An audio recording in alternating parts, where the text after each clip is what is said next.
The Royal Song of Saraha, Dohakosa by Saraha. Homage to Ariaman Jusiri, homage to the destroyer of demonic power. The wind lashes calm waters into rollers and breakers. The king makes multifarious forms out of unity, seeing many faces of this one archer, Saraha. The cross-eyed fool sees one lamp as two. The vision and the viewer are one.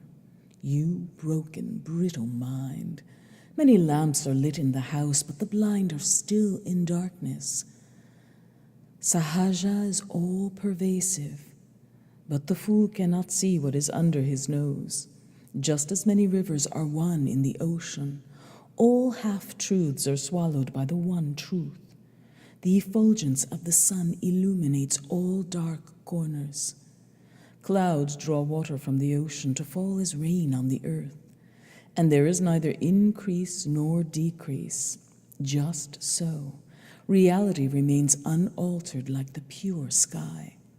Replete with the Buddha's perfections, Sahaja is the one essential nature.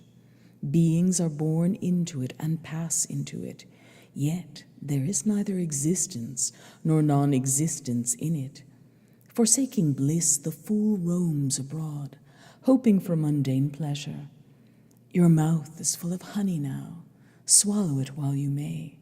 Fools attempt to avoid their suffering. The wise enact their pain.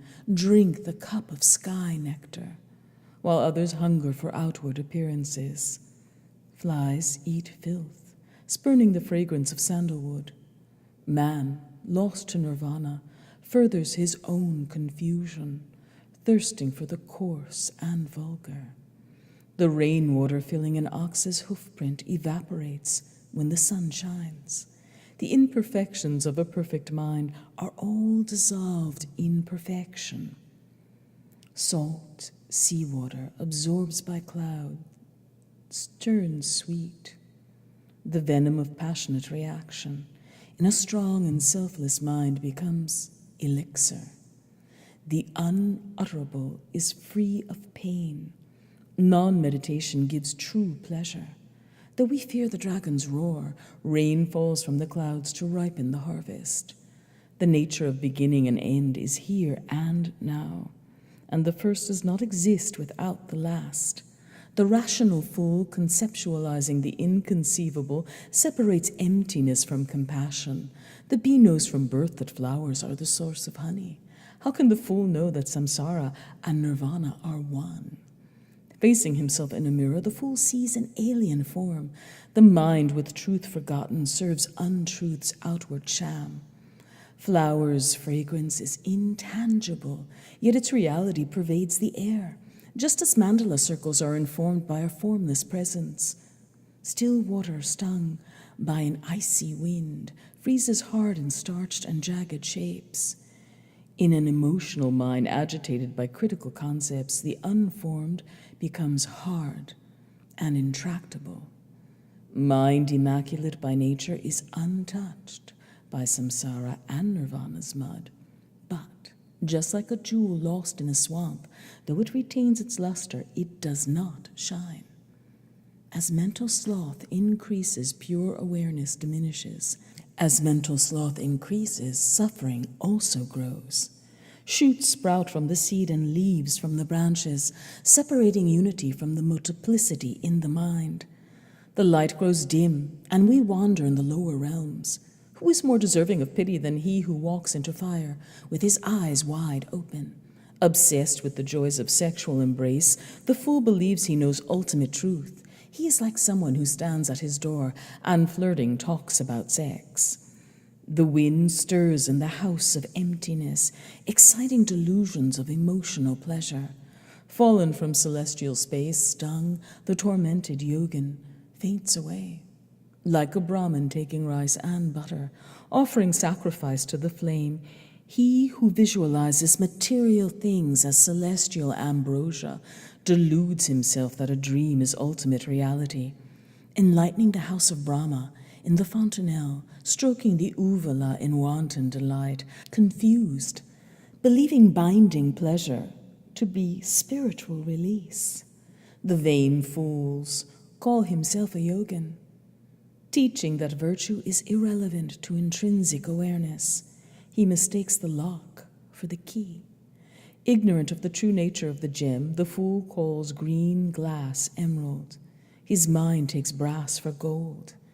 Momentary peak experience for reality accomplished. Clinging to the joys of ephemeral dreams, he calls his short shrift life eternal bliss, with a discursive understanding of the symbol evam, creating 4 seals through an analysis of the moment. He labels his peak experience sahaja. He is clinging to a reflection mistaken for the mirror. Like befuddled deer leaping into a mirage of water, deluded fools in their ignorance cling to outer forms, and with their thirst unslaked, bound and confined, they idealize their prison, pretending happiness. The relatively real is free of intellectual constructs, and ultimately real mind, active or quiescent, is no mind, and this is the supreme, the highest of the high, immaculate. Friends, know this sacred high.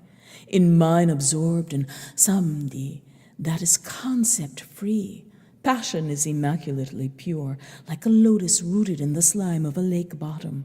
This sublime reality is untouched by the pollution of existence. Make solid your vision of all things as visionary dream, and you attain transcendence, instantaneous realization, and equanimity. A strong mind binding the demons of darkness. Beyond thought, your own spontaneous nature is accomplished. Appearances have never ceased to be their original radiance, and unformed, form never had a substantial nature to be grasped.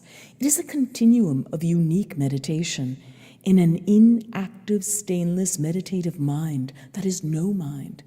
Thus, the I is intellect, mind, and mind forms. I, the world, all seemingly alien show. I, the infinite variety of vision viewer. I, the desire, the anger, the mental sloth, and bodhicitta. Now, there is a lamp lit in spiritual darkness, healing the splits riven by the intellect, so that all mental defilements are erased. Who can define the nature of detachment? It cannot be denied, nor yet affirmed. And ungraspable, it is inconceivable. Through conceptualization, fools are bound. While concept-free, there is immaculate sahaja. The concepts of unity and multiplicity do not bring integration. Only through awareness do sentient beings reach freedom. Cognition of radiance is strong meditation. Abide in a calm, quiescent mind. Reaching the joy-swollen land, powers of seeing expand, and there is joy and laughter. Even chasing objects, there is no separation. From joy, buds of pure pleasure emerge, bursting into blooms of supreme pleasure. And so long as outflow is contained, unutterable bliss will surely mature. What, where, and by whom are nothing. Yet, the entire event is imperative, whether love and attachment or desirelessness. The form of the event is emptiness. Like pigs, we wallow in this sensual mire. But what can stain our pearly mind? Nothing can ever contaminate it, and by nothing can we ever be bound.